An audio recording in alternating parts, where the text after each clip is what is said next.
अस्सलाम वालेकुम अभी जान। वालेकुम अस्सलाम ईमानी। अभी जान, आज मेरे पास 2 सवाल है। एक हमें सुनने में आई थी और जब आ गए अब हमें जाना क्यों है?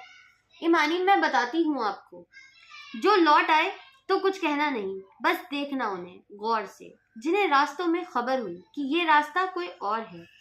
अभी फिरौन को डूबते देखा सामने, और फिरौन के लश्कर को डूबते देखा। अभी उनके पांव गीले थे, चंद कदम चले थे तो आगे एक बस्ती में एक बुत था जिसकी बस्ती वाले पूजा कर रहे थे।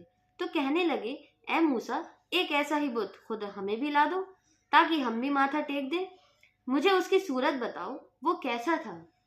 मुझे लगता है कि वो कुरैशी है जिसकी खबर मशहूर हो गई कि वो मक्का छोड़कर मदीना जा रहा है। अब वो बोली, मैंने एक शख्स देखा, मुझे यूं लगा जैसे 14वीं का चांद कपड़े पहनकर जमीन पर आ गया। ऐसा देखा चांद एक ऐसा सवाल है जो किसी यूनिवर्सिटी स्कॉलर के पास नहीं है। नबी कि इस कायनात को किसने बनाया? सवाल का जवाब दुनिया के किसी इल्म में नहीं है। हम तो शुक्र मुसलमान हैं, तो हमें माँ बाप की गोद से ही अल्लाह का तारुफ हो गया। दूसरा सवाल है, उसने ये कायनात क्यों बनाई? वो कौन है? फिर उसने ये कायनात बनाई क्यों है? इसका जवाब भी आपके पास कोई नहीं, किसी के पास भी कोई नहीं। तीसरा सवाल है, मैं क्यों पैदा हुआ? मैंने कोई एप्लीकेशन तो दी नहीं थी।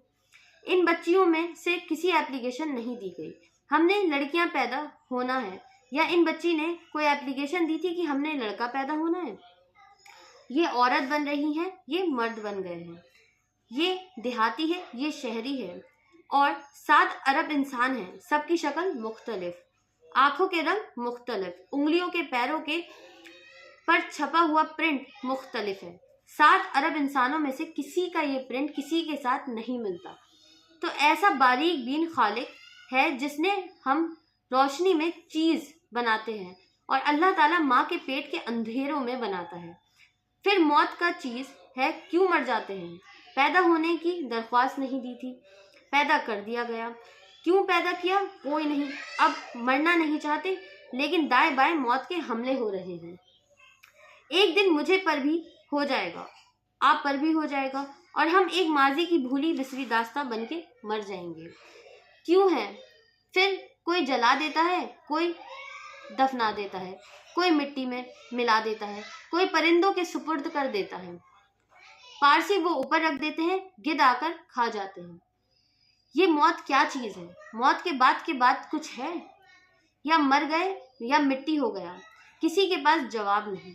जब इंसान चला जाता है तो कहता है, या अल्लाह वापस भेज दे, अब अच्छे अमल करूंगा। फिर अल्लाह ने कहा, अब नहीं हो सकता है। तो नबी जो आता है, जो इतने नबी आए हैं, वो इंसानों की इस जाहलत को दूर करते हैं। सबसे आखिर में अल्लाह ताला ने जनाब रसूल सल्लल्लाहु अलैहि वसल्लम को पैदा किया। सल्लल्लाहु अलैहि वसल्लम। उनकी जिंदगी का कयामत तक के लिए एग्जाम्पल देना था। वो नबी बन के आए। हर कौम में नबी आते थे, लेकिन हमारे नबी के लिए अल्लाह ताला ने कहा, हमने आपको पूरी दुनिया के इंसानों के लिए भेजा है। तो उसके लिए जरूरी था कि आपकी जिंदगी की हर चीज खुली किताब की तरह दर्ज है, हमारे सामने मौजूद हो। अगर मैं आपकी तरीके चलना चाहूँ तो मेरे पास नवाब मौजूद हो।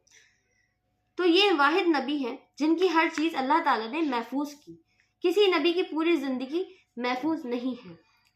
किसी नबी की आदम अलैहिस्सलाम से लेकर ईसा अलैहिस्सलाम तक किसी नबी की मुकम्मल जिंदगी मौजूद नहीं है, और हमारे नबी की जिंदगी पैदाइश से लेकर आंख बंद होने तक एक एक पल की जिंदगी आपकी हमारे सामने मौजूद है। समझिए आप ईमानी? जी अम्मी जान, मैं बिल्कुल समझ गई। लाइक शेयर सब्सक्राइब कीजिए।